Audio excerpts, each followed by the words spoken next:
réus Jair Renan Bolsonaro e outras 5 pessoas por lavagem de dinheiro, falsidade ideológica e uso de documento falso. O filho do ex-presidente é acusado de fraudar documentos de uma empresa para conseguir empréstimos bancários. A dívida passa de R$360 mil. Segundo as investigações, ele também usou um laranja para ocultar valores obtidos de forma ilegal. A defesa de Jair Renan Bolsonaro afirmou que ele foi vítima de um golpe aplicado por pessoa conhecida pela polícia e pela justiça, mas não citou o nome da pessoa.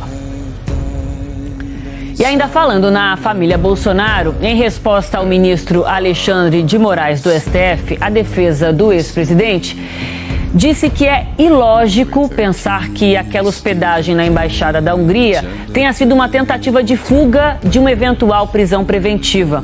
Vamos agora com Carla Lucena para entender os próximos passos deste caso no Supremo. Carla, boa noite. Vamos lá, Aline, vamos falar da resposta e também do que acontece daqui para frente. Muito boa noite para você, boa noite a todos que nos acompanham ao vivo aqui no J10. A defesa atendeu a uma determinação do ministro Alexandre de Moraes, que deu um prazo, que terminava hoje, viu, Aline, esse prazo, para que a defesa respondesse aí a respeito dessa estadia do ex-presidente Jair Bolsonaro na Embaixada da Hungria, ali no período do Carnaval. A gente está falando de 12 a 14 de fevereiro, ou seja, 4 dias depois de deflagrada a operação da Polícia Federal que apura a tentativa de um golpe ali por parte, de integrantes do ex-governo do ex-presidente Jair Bolsonaro, ele inclusive alvo dessa operação. O que a defesa levou ao conhecimento do Supremo Tribunal Federal, Aline, é de que o ex-presidente Jair Bolsonaro mantém diálogos políticos, com autoridades nacionais e também internacionais, e teria sido esse o motivo do ex-presidente ir até a Embaixada da Hungria. A gente separou um trecho da manifestação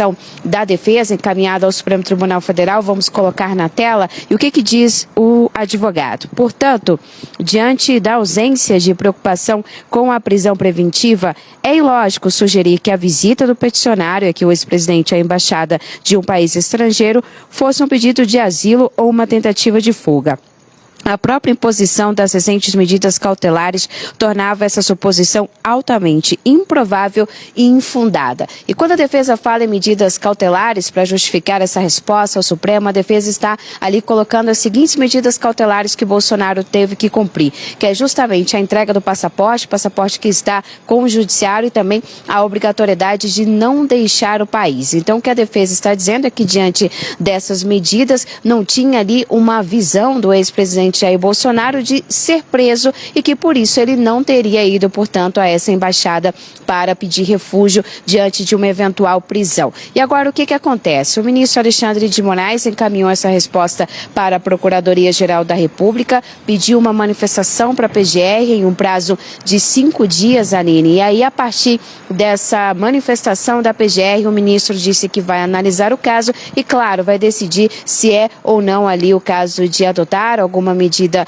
nova ou se esse caso vai só ficar ali no processo que corre lá no Supremo Tribunal Federal. Mas fato é isso, que a defesa alega, portanto, que o ex-presidente Jair Bolsonaro não teria essa intenção de fugir aí de uma eventual prisão indo à Embaixada da Hungria. Lembramos que esse episódio foi revelado pelo jornal The New York Times, na última segunda-feira, e a partir dessa revelação no noticiário, o ex-presidente foi, portanto, ali questionado a respeito dessa visita, dessa estadia de 2 dias. Volto contigo, Aline.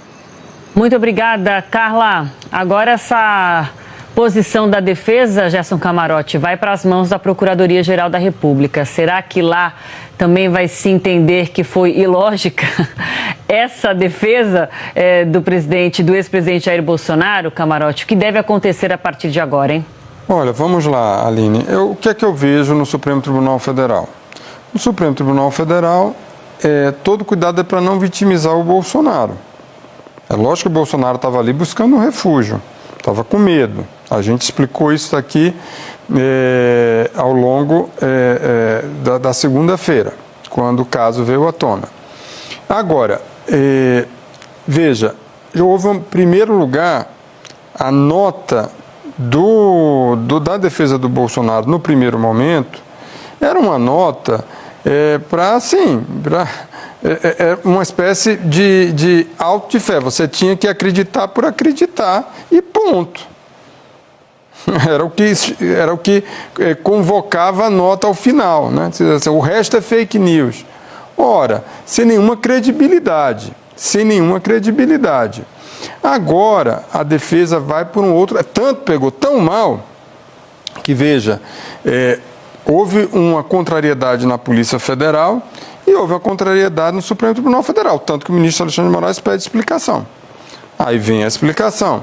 A explicação não concentra mais no argumento de que Bolsonaro foi lá para se reunir com as autoridades em pleno carnaval e que estava todo mundo lá na Hungria esperando para falar com Bolsonaro. Era tamanha necessidade que o Bolsonaro precisou dormir, tinha travesseiro, o filho Carlos Bolsonaro foi visitá-lo porque ele não podia interromper essas conversas. Então estava difícil de veracidade aquela explicação dada. Agora não. Bolsonaro não tinha necessidade de pedir refúgio. Por quê? Porque ele já tinha ido para a Argentina, tinha comunicado às autoridades. É verdade que naquela ocasião ele ainda estava com passaporte.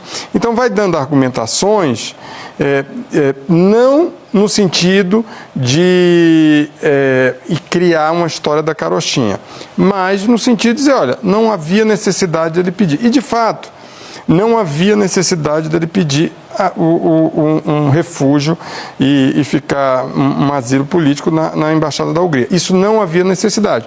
A grande questão que se coloca é que Bolsonaro ele não tem... Uma lógica que estava prevalecendo do ponto de vista jurídico. A lógica dele, na verdade, era ilógica, era o medo. O Bolsonaro estava temeroso, de fato. É tanto que uma pessoa muito próxima do Bolsonaro me disse, olha, ele saiu de Angra dos Reis, onde teve aquela operação, veio para Goiânia e daqui de Goiânia foi para lá, de forma clandestina, entrar na Embaixada da Hungria. Então, ele estava bem caracterizado que ele estava, de fato, buscando um refúgio, né? Agora, para o Supremo Tribunal Federal, tem que ver como é que vem da Procuradoria-Geral da República, tá? Tem que ver também como vai analisar o ministro Alexandre de Moraes, ele vai dar esses 5 dias e depois vai analisar. Mas eu não vejo, dentro do Supremo Tribunal Federal, nenhum movimento para vitimizar o Bolsonaro. Ah, coitadinho, tá vendo? Ele foi porque ele foi passar 2 noites na Embaixada da Hungria, agora está sendo preso. Então, não é por aí.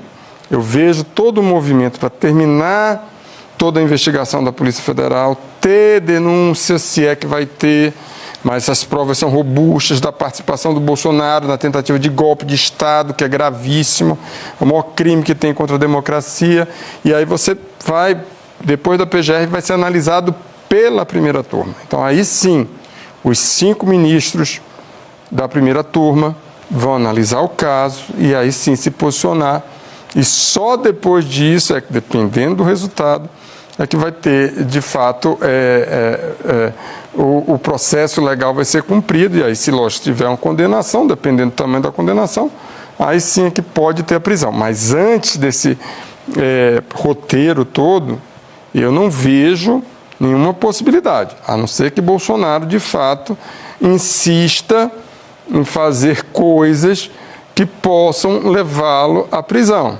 Agora ele está sendo bem aconselhado pelos advogados, não repete esse tipo de coisa, pegou muito mal. Muito bem, Camarote, obrigada mais uma vez. O Desenrola vai ser prorrogado mais uma vez. O Programa Federal de Renegociação de Dívidas, que terminaria no fim de março, foi ampliado por mais 50 dias.